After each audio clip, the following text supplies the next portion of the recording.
talked about this. Lights out means lights out. But Dad. No buts. Go to bed. And for real this time. Night, Daddy. That scientifically flawed book will always hold a place in my heart. I still imagine the Triceratops living on the edge of the forest. Triceratops, herbivore. They like to eat plants. They might have even been social, living and traveling in small groups. It turns out that Triceratops may have had quills poking out from their backs, kind of like a porcupine. It's amazing what you can learn from fossils.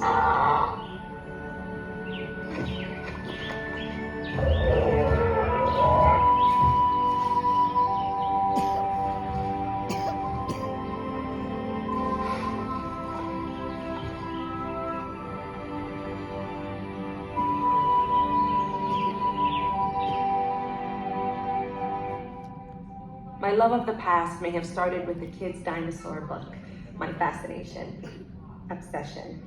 But from those pages, my interest only grew. I spent hours upon hours imagining what the world of dinosaurs might have been like. The more I learned, the more I needed to know. Charles Lyell, a very famous geologist, realized what seems obvious now. The Earth is very old. And if that is true, then the fossilized creatures found in these deep layers must mean that life is very old too. In 1842, Sir Richard Owen recognized that the fossils being found near his home in southern England shared a number of distinctive features.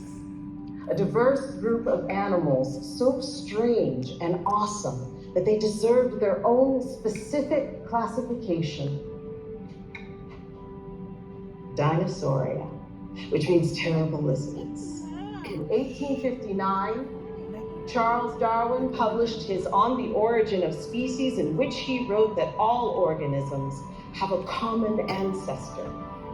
Darwin went on to say that if he was right about the common ancestor, we should be able to find markers, animals that show evolutionary change over time. Not everyone accepted Darwin's theory. They wanted more evidence. Luckily for Darwin, within 2 years, this was discovered. What is it? Archaeopteryx. Is that a bird? The funny thing is that initially scientists really weren't sure what Archaeopteryx was. It had wings, but its wings had claws.